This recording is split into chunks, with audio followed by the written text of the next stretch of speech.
So yeah. Hello guys. Hello. Yes, we've got the hands up. Just going through them now. Vinny, we're going to promote you to panelist. Trent Alexander-Arnold, our player. We've already had Jurgen Klopp. Try and get through as many as we can. Vinny, just promoting you to the panelist before we can start getting jiggy with it, and then we'll go to I think. Wait, what? Talk sport. Vinny, kick us off for goodness sake. Trent, hi mate. First of all, I wanted to take you back to what was really said after the Villa game, and what enabled you guys to regroup, to go on a run that's taken you obviously top of your Champions League group with 2 wins, but also to the top of the Premier League as well. What was really said to get things going once again? Nothing distinctive really. It was kind of, we as players in situations like that, you understand that something went right and there's no reason why you should be conceding 7 goals in a game. But the main thing was to kind of learn from it as soon as possible. Obviously we had an international break which broke things up and probably helped us to probably clear our minds from what had just happened, and then be able to come back, and obviously came back into a tough game, the derby, and was able to get a decent result and kick on from there. And then just getting into the rhythm of playing 2-3 games a week and picking up momentum really helps. Obviously, as well, in the Champions League, you've kept 2 clean sheets in the 2 games so far, but only 1 in the Premier League so far this season. So is that a cause for concern at all? Not really. I think for us, we want the 3 points. I think that's our main objective going into games. I think at a time you might start to think about clean sheets and stuff like that. But for us, as of right now, it's about getting 3 points and seeing how we can put ourselves in good positions in all competitions. We also spoke with the boss about the impact of Diogo Jota. I just wonder what you guys make of him as well, because obviously we saw Mo when he first arrived scoring 6 in his first 9. Sadio scored 4 in his first 9, and now Jota scored 4 in his first 9 as well. So what kind of an impression has he made about the boys? Really positive, I think. On and off the pitch, really nice lad. Someone who's settled right in, being able to mingle with the group and be a part of the team straight away. And that's all you can ask really from a player coming in, because it's not easy to come in and settle in so quickly, but he's adapted so well to the team, and he's learning every day and the way that we want to play and how we want to play and how the manager wants him to play. So I think it's positive that he's in and around the team. Okay, in order, we'll go James from TalkSport, Juliet from the BBC, Carl Markham from the Press Association, and we've got plenty more hands up. We'll get to as many as we can. James first. Trent, you managed to achieve your 100th Premier League appearance on Saturday. Just how do you reflect on what you've already been able to achieve in a Liverpool shirt? Yes, a dream really. Something that I'm incredibly proud of myself. Something that I think you can only dream of as a kid is to make 100 Prem games, and you never expect to do so. But it's an amazing achievement for myself. I'm proud of myself. I'm grateful for the opportunities I've been given, because without a lot of help along the way from a lot of people, I'd never be able to make it this far. We've seen Nate Phillips and Phillips Williams come into the side in recent weeks without a huge amount of preparation or a heads up, really. What is it about the environment at Liverpool that allows these young players to thrive and come in and be successful straight away? I think it's just the way that I think what helps a lot is the fact that they're with us in training, and I think in training we're kind of doing the same thing as we play and train with the same principles. So the lads are used to the way that we play. They play against it. They understand the messages that the gaffer wants them to play. So for us, it's about making sure that there's an environment there that they can just be themselves and enjoy the football that they play. Juliet, are you okay to go next, please? Yeah, I hope so. Hey there, Trent, you all right? It's just a quick one, sort of following on from that, really. Like the 4 games since Virgil got injured, you've gone on, you've gone on to win them. You've lost other players to injury as well, and you've had those setbacks. The manager's called it tricky. You know it's tricky. So where does that sort of resilience, that extra strength come from? Is it like a band of brothers, and you just feel that everything's against you, so you're just going to go that little bit further? Yeah, I mean, we felt like that for maybe the last few years. Is that all that matters is the circle that we're in, the team that we're in. Other people's opinions on the outside, and people have opinions and say things and stuff like that. But as long as we're focused on what we want to achieve and what we can achieve and know that we can achieve, especially now knowing that we can achieve these things and we can go far in the Champions League, we can go far in the title race.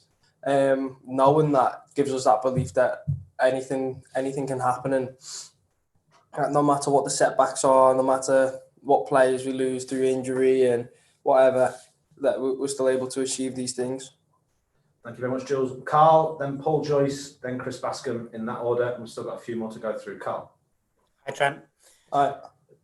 Not wishing to dwell on that sort of defensive side of things, but when you lose Virgil and then you've got changing centre backs every game because of other injuries or whatever situation, how does your situation change in terms of how you personally approach the game, and do you feel you need to take on more responsibility because of that? I think that's part of football. I think you've got to adapt to situations because it's never going to be the same team every week. It's never going to be ideal. So you've got to be ready mentally and physically to adapt in any given situation. And I think the way that we've went about it, the mentality that the manager's instilled in us over the last few years has definitely helped us to be able to adapt in any situation. I think there's been many of them important games where we've missed some very important plays and we've still been able to come out ahead, and I think that's obviously happening right now. Obviously missing Virgil, massive player for us, and it's been probably one of the weirdest tests that we've had, because since he's came in, I don't think he's really missed any really minutes of football. So for him to not be with us is something that we haven't really experienced, but it's a new experience and it's something that we've had to adapt to. Okay, Paul Joyce from the Times, and then Chris Bascom from the Telegraph, and then I think we'll go through a few more on the hands up list. Paul first. Hi, Trent. I was just wondering, it's the last week at Melwood this week. What specific memories do you have, maybe as a schoolboy peering through the wall, and also coming up to Melwood for the first time?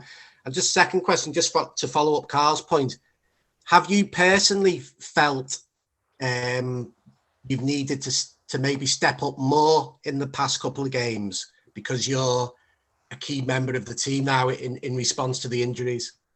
So just Melwood first, really. Yeah, I think Melwood for me growing up was, I think Anfield, and that was always special for me to be able to go and to experience the atmosphere and everything. But I think for me growing up, Melwood was where I always wanted to get to, because it was a day-to-day basis. It was somewhere that you see the cars going past. I'd see the cars going past mine on Queen's Drive and going into Melwood and stuff like that. And that was somewhere that I always wanted to be and to achieve to get there. So that was kind of my motivation, that Melwood more than Anfield itself. Because if I could get to Melwood, it gave me an amazing chance. And I always had that vision of what it would be like inside, how would it be like, who would be in there, what would the staff like, everything like that. That would just motivate so much. So I think it was just an amazing place for me growing up in my childhood. And then obviously, like you said about your second question about I think leadership and stepping up and stuff. I think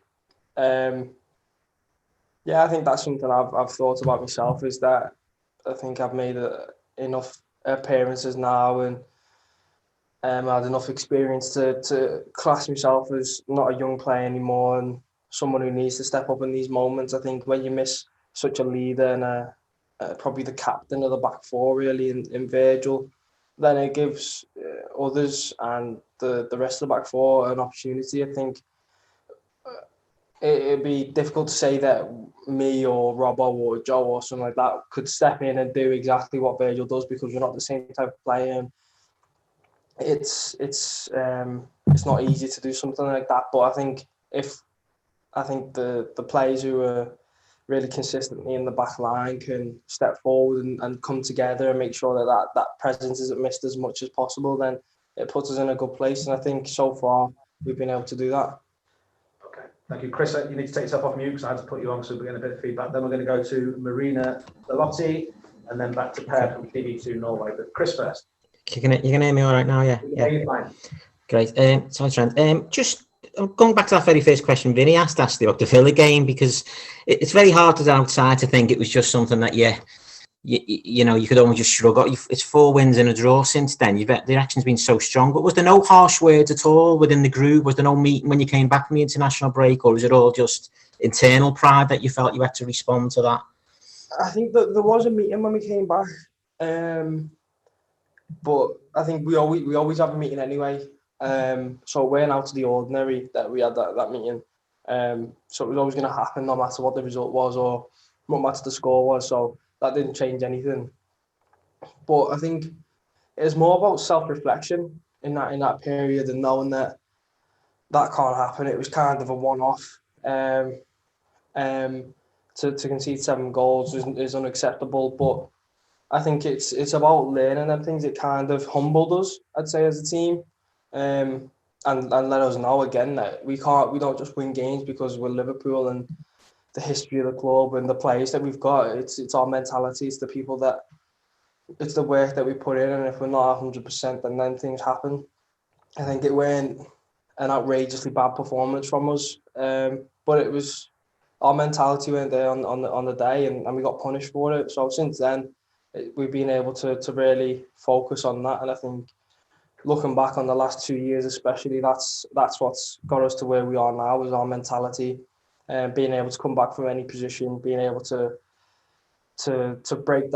break through walls and kick doors down in that respect. And I think since that game, we've been able to get back into that stride a little bit. Last couple of questions now. Marina, followed by Per, and then I think we're going to try and finish with Patrick as well. So Marina, over to you. Sì, buongiorno, qui da Bergamo. L'Atalanta è il miglior attacco della Serie A già dall'anno scorso e dal primo minuto giocherà Zapata. There was a second, Maria, sorry, it's got the translation.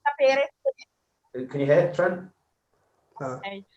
L'Atalanta già dall'anno scorso è il miglior attacco della Serie A. Domani giocherà come titolare Zapata. Zapata will be playing tomorrow, and I'd like to know, is he the player you're perhaps most fearful of, given he's a very physical player? And then do you think, either Ilicic or Muriel, one of the two will play up front, and what do you think about them as well as players? So principally about Zapata and then Muriel and Ilicic, because they've scored a lot of goals. An amazing team. I think we've seen that last year. I think it's tough to just pick 1 or 2 players out and say that it's that's the reason why they're so good and such an amazing attacking force. I think obviously the strikers score the goals, but it's a team game, and I think for us we've got to analyse the full team and be aware of what threats they pose. So yeah, I think we'll do our analysis. We'll be able to see what they're good at and try and stop that. And equally, we'll try and get our game plan right to hurt them going the other way. Fantastic. Okay, thank you, Per. And then we're finishing with Patrick. Patrick, before we come to you, I'll ask you if you're going to ask it in English or Italian. I'm not sure if you're from our visitors. Per, first from TV2 Norway. Yeah, hi Trent. Hi. Tomorrow it's Atalanta, obviously, but the last 3 times you visit Italy, it has ended with defeat for Liverpool. In your opinion, what's the most difficult with facing Italian teams, and how do you guys grab a win tomorrow? I think Italian teams are notoriously really, really good defensively, really well organised, hard to break down, and for us, it's about finding a way to do that. I don't think it's right to really say that it's because they're specifically Italian teams that we struggle. Maybe it's just because we're not there on the day, or the opposition have really played well. So I think we have to look at that. We have to put the past results behind us and not dwell on them. But also it's the first time we're facing Atalanta tomorrow, so it's something new and something that we need to adjust to as soon as possible. So think tomorrow will be a good game, and hopefully we'll get the 3 points. Okay, final question is from Patrick. Patrick, are you asking in English or Italian? Sorry, I'm just reading off the Sì. In Italian? Sì. Yeah, so wait for the headphones. Perfect. Fire away, Patrick. Okay. Okay. Hello, Trent. I'm really pleased to be able to ask you a question. Have you seen some of Atalanta's games, and what do you think what their strengths are? What's the strengths of Atalanta from the games that you've been able to see? I think, like I said before, it's the team that they have, the way that they work as a unit, the way that they attack together, defend together. It's really good. It's fluid. It's a real team. Is the best compliment I can pay to them. I think all the way throughout the team, they have the right mentality, the right way of going about things. So I think that the fact that they were the best attacking side in Serie A last year is important for us to know. So that's something that we need to think about and we need to look at, which we will do. And like I said before, we'll hopefully be able to get our game plan right and make sure that we come away with 3 points. Okay, fantastic. Thank you very much, everyone. And that concludes our press conference. We'll speak to some of you after the game, I'm sure. Thank you.